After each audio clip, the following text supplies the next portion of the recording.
Good morning, everyone. Boker Tov. Thank you very much for joining us this morning. It is wonderful to be back with you. I thank Hashem for giving me a refuah shleima. I feel much better now after several days of not feeling well. But Baruch Hashem, it was nothing serious in retrospect. And we're grateful to be back here live, especially for the special class in connection to Rechavia. I've been looking forward for a week and a half to give this class. And Baruch Hashem, we're able to do this.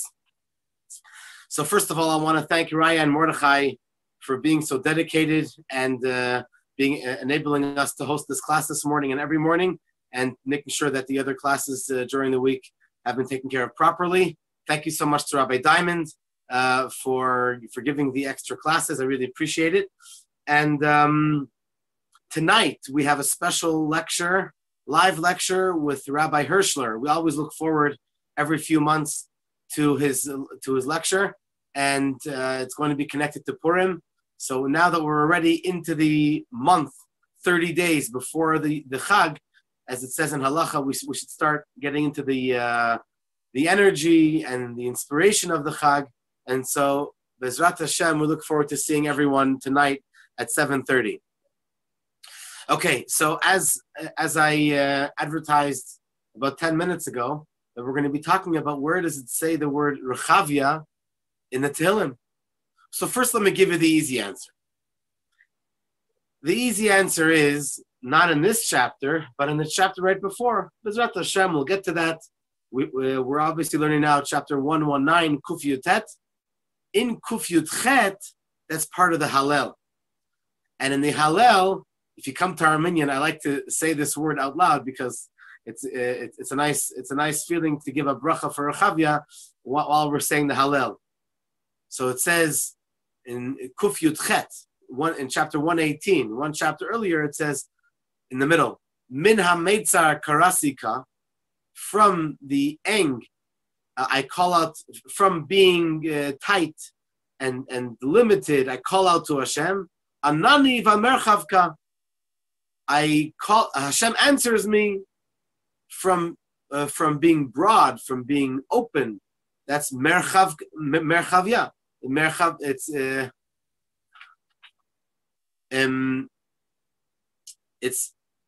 if you take out the letter mem, so it's Rechavia, which means a broad God, Hashem, who gives us tremendous blessings. And so that is also the key to today's class.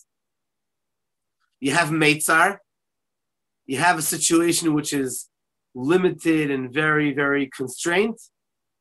And then you have Rachav, broad, open-mindedness, and a tremendous abundance of bracha from Hashem. So without any further ado, let's get right into the pasuk that we're up to. We're in Perek Kuf Yutet, chapter 119, and in the pasuk, Mem Hey, 45, pasuk 45. Ve'ethalcha berachava. The literal translation is, I will walk about with ease. Ki fikudecha darashti. For I seek your precepts, your mitzvot. So, when I arranged a year and a half ago the big event with Rabbi Jacobson in honor of our decade accomplishment over here in Rechavia, the slogan on the invitation was Va'ethalcha, the first two words of this verse. Varchava, and I stuck in a little yud after the vet, after the second vet, in parentheses, of course, because we don't change psukim, but I wrote Ve'ethalcha v'Rechavia. That was, of course, a play on words, going along the same lines as the verse that we stated just earlier from the previous chapter. Min ha-meitzar karasika anani v'merchavka. That the bracha, the slogan that I aspire to wish each and every one of us and everyone connected to Chabad of Rechavia, everyone connected to Rechavia, and everyone listening into this class, whether today, tomorrow, or next year, or eternally, that the fact itself that you're connected to Chabad of Rechavia, that should give you and I a bracha of being broad, Rechavia. In other words, HaKadosh Baruch Hu does not have any limitations whatsoever in any translation of the word. And so therefore, our bracha is Anani v'merchavka, that Hashem should answer us in the most broad and an abundance of materialism and spirituality. So now let's get into the actual pasuk. David HaMelech, King David says to HaKadosh Baruch Hu, V'athalcha b'rachava, I want to go in a broad way. I want to serve you not only with ease, but also in a very comfortable way, in a very convenient way. In other words, there are different ways to look at the difference between being constrained and being broad and comfortable and pleasurable. Constraint is usually called, in a slogan, is called Mitzrayim. Not literally Egypt, but the Hebrew word of Mitzrayim is from the same word of Meitzarim. Meitzarim means limitations and constraints.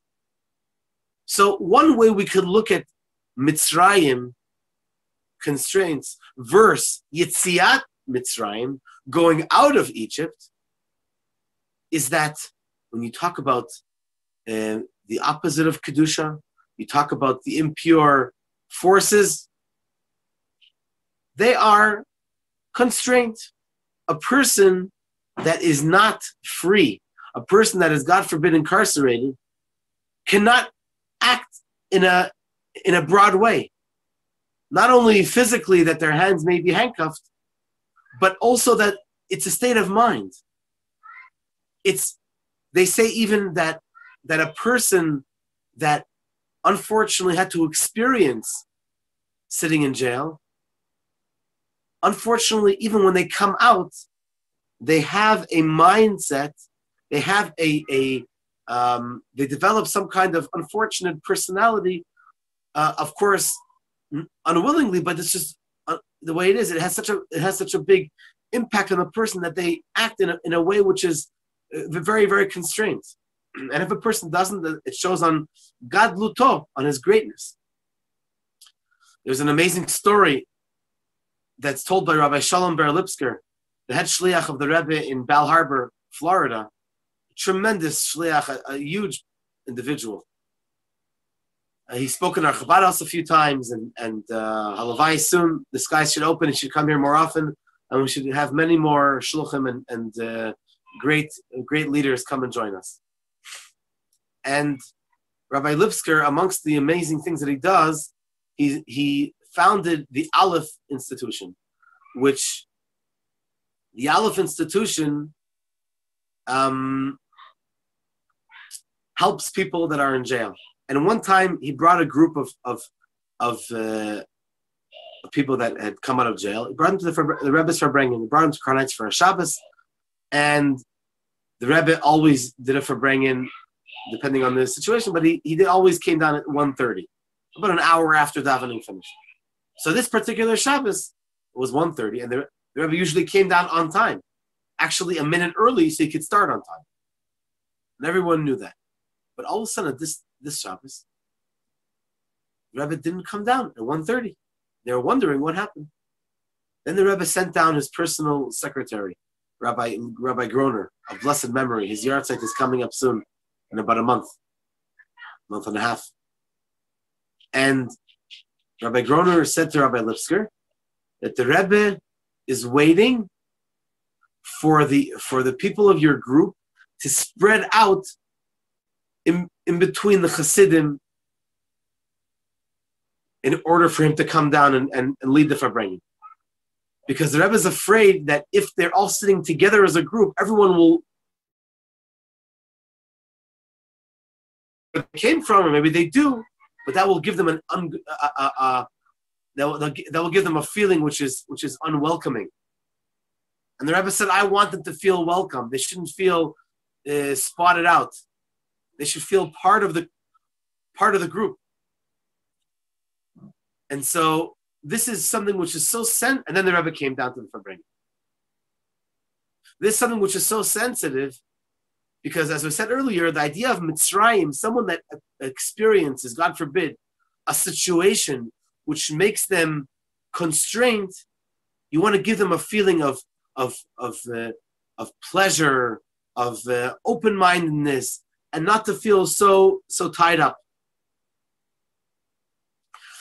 And so you can look at Mitzrayim versus Yetziat Mitzrayim, just these parshas that we've been learning recently, not Mitzrayim literally, configuratively. Mitzrayim, what Mitzrayim represents is the concept of usually the opposite of Kedusha, the opposite of holiness. And then when a person experiences a Torah class, inspiration, a good davening, that's called Yetziat Mitzrayim. Going away from one's constraints, going out of the limitations, and being able to go to quote-unquote freedom. Because experiencing Torah and mitzvot, that is true freedom.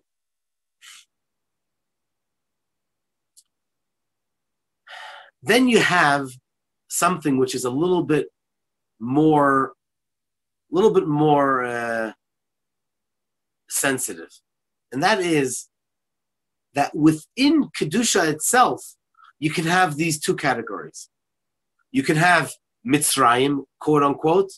Mitzrayim is a feeling of being limited and constrained.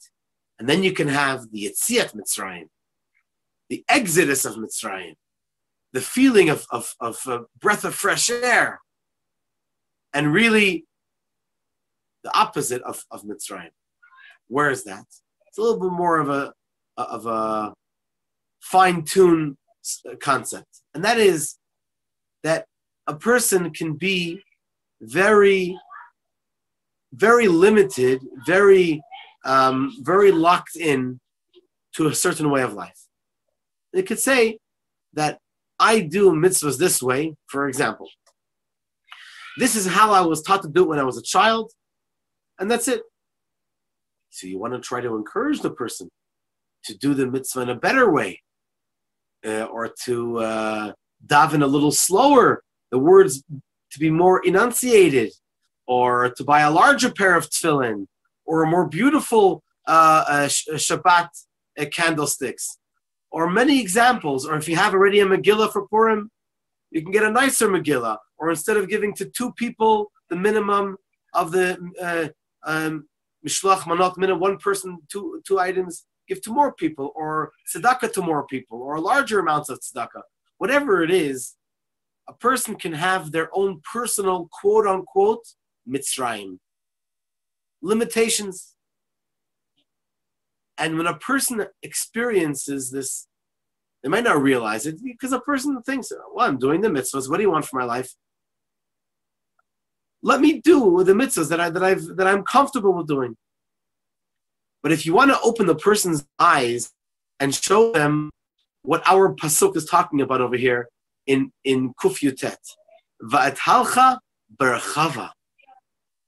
David the Melech asks Hashem, I want to go in your ways, not in a closed-minded way, but in a broad way, not to do only the letter of the law, which is good, it's great, but not only to do the din, the letter of the law, but rather to do lifnim mishurat hadin, beyond the letter of the law. That is something which is extra special, and it needs nurturing, it needs explaining, It needs practice of living. And when you do one mitzvah, take one mitzvah. You don't have to change. Rome wasn't built overnight. Take one mitzvah and say to yourselves, how can I try to do this a little better? How can I enhance my observance in this specific mitzvah? And then you see, hey, it's not so bad. It's actually a good feeling. It might not always be so convenient, but here's a good example where even within Kedusha itself, within holiness, you can develop a sense of a breath of fresh air. What I've done up until now may have been good, but it's been a little bit of Mitzrayim. Nachon, correct, a Kedusha Mitzrayim, but nonetheless, I've been limiting myself. I didn't even realize it. It was wonderful. It was doing Torah, learning Torah, doing mitzvot. But instead of learning a half hour of the Chumash of the day, do 35 minutes. It doesn't have to be an extra hour. It could be. That's wonderful.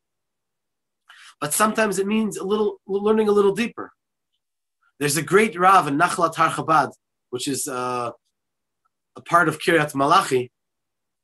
And Nachlat Har Chabad, his name is Rabbi Bumi Friedland. He's actually from Toronto originally. He's been here for maybe 50 or 60 years. A tremendous Torah giant. And when he learned in 770, I guess it was the 70s, maybe even the 60s, I think it was the 70s. So every time the Rebbe said, you have to add in learning Torah, you have to add, so he added another 15 minutes, another half hour, until one time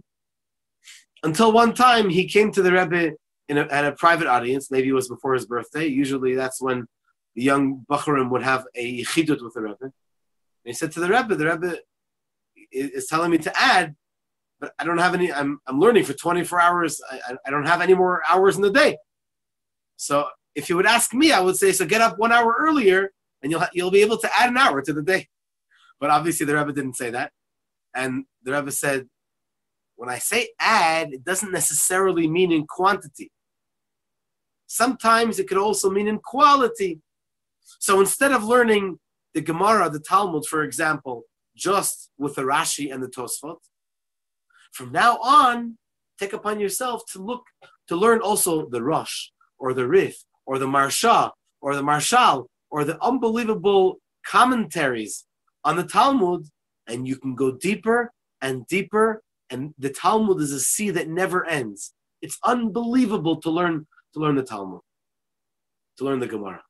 So I'm just elaborating on this concept of Rechav and broad, breath of fresh air, and being able to go out of one's limitations, and to be able, in each situation, to be able to try to bring oneself to a situation where, wow, I can grow, I can do more.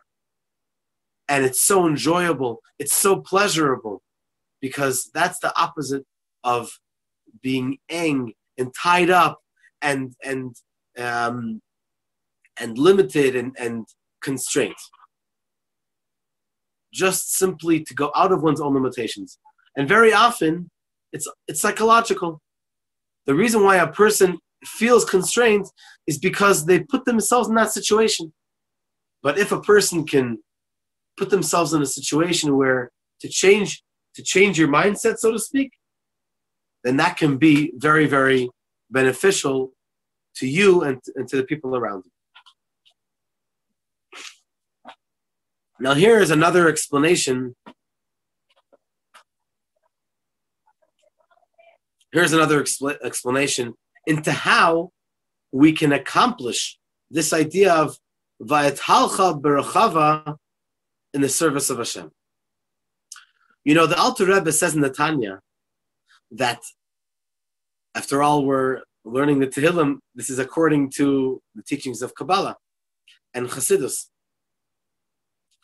So it's very relevant to learn what the Alter Rebbe has to say over here. So he says that the completion, the purpose of Yemot HaMashiach, the days of Mashiach, and Tchiyat HaMeitim, the revival of the dead, is that there will be a revelation of the Ein Sof, light of Hashem, in this materialistic world.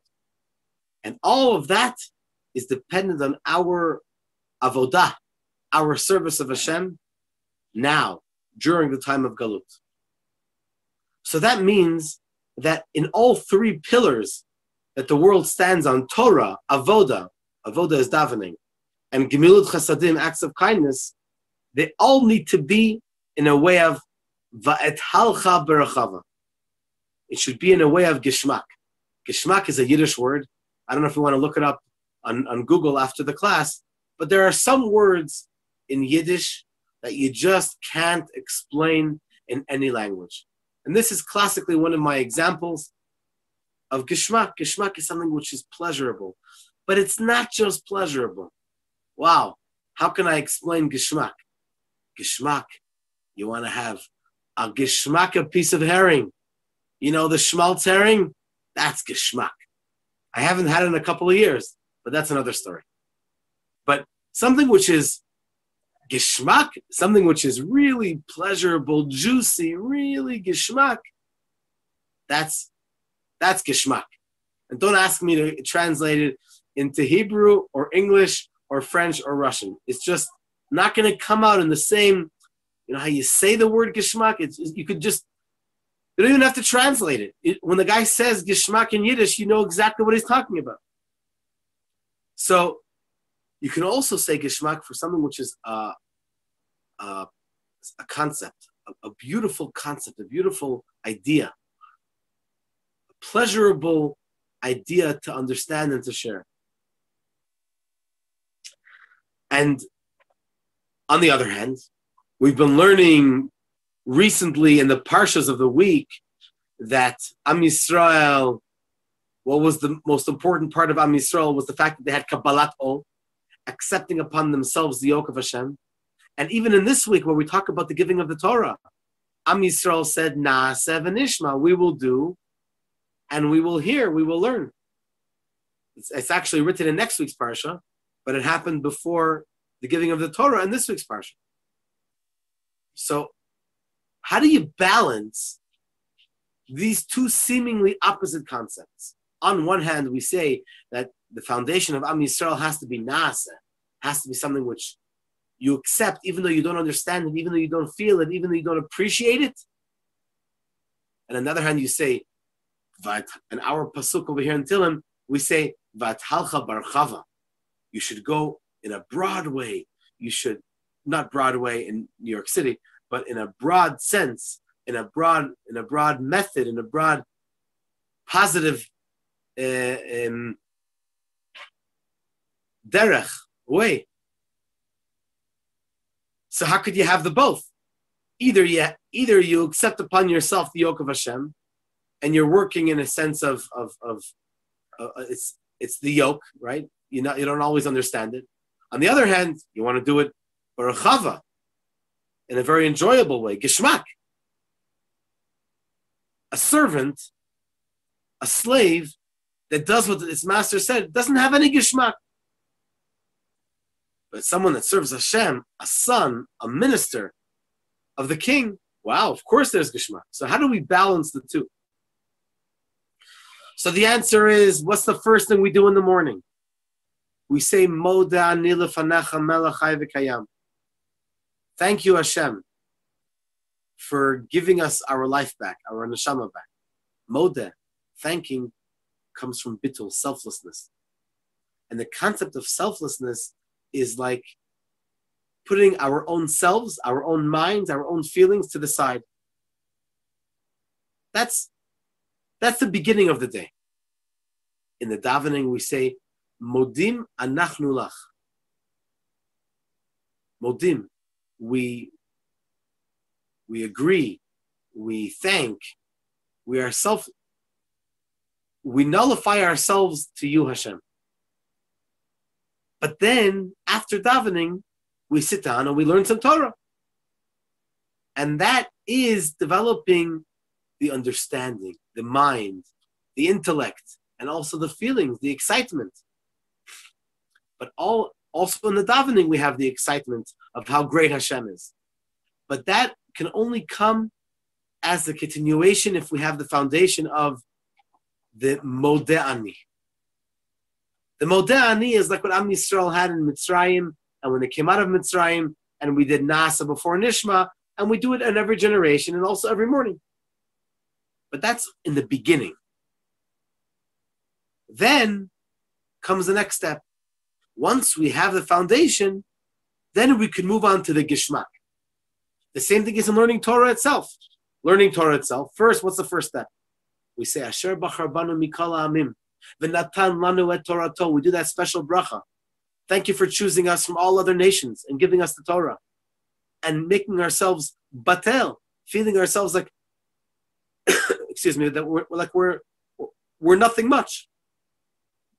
We're only learning your Torah, Hashem.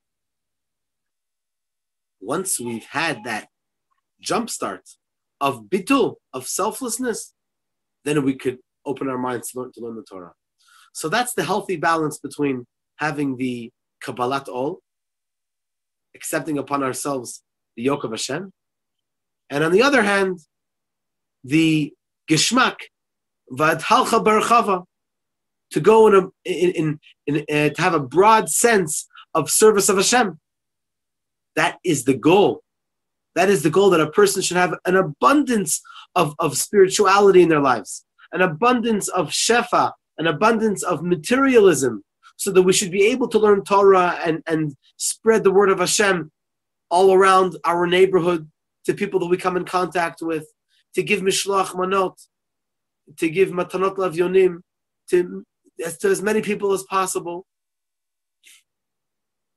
to give out matzah before Pesach to as many of our neighbors, whether we know them or we don't.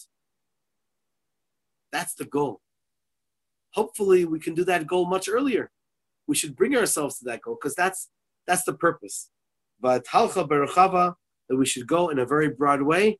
And I guess that means the concept of the concept of gishmak, to enjoy serving Hashem. So as we started saying over here in this last explanation, that there are three pillars on which the world stands: Torah, learning Torah; avodah, davening; and gemilut chasadim, kindness, tzedakah. So in each one of these three paths, pillars, we need to balance, have a healthy balance of these two seemingly opposite concepts. On the one hand, we want to start off with Kabbalat Ol, whether it's davening or learning Torah or giving tzedakah. Then we want to add, we want to do L'fnim Mishurat Hadin, beyond the letter of the law. We want to do more and more in a very pleasurable way, and also that there should also be a bracha, not only spiritually, but also materially. So I think today is a very, very beautiful and powerful message, that what Rechavia represents is Gishmak, to enjoy serving Hashem, to enjoy spreading the godliness of Hashem to people who you come in contact with, not only to do it, but to enjoy it. Is there a better thing? Is there a better accomplishment than that? As long as it comes after our Kabbalat Ol, taking upon ourselves the seriousness, accepting what Hashem says, whether we understand it or not, then we can move on to the Rechavia, V'adhalcha berachava, or as I suggested, of course, with parentheses, V'adhalcha berachavia. Then hopefully that's our goal, to be able to bring as many people as possible to serve Hashem in this special way, especially as Bezrat Hashem, soon Hashem will take away the terrible pandemic from Am Yisrael in the entire world, here in Eretz Yisrael and around the world, and then we'll be able to bring as many people as many Jews right here to Rechavia, to Yerushalayim, the building of the Beit HaMikdash, in a very, very broad way. Thank you so much for joining us. Bezrat Hashem tonight, 7:30, a special and we look forward to seeing you here tomorrow morning, Bezrat Hashem, and beyond, also for Kabbalah Cafe Friday, and Bezrat Hashem, a great Shabbos together. All the best.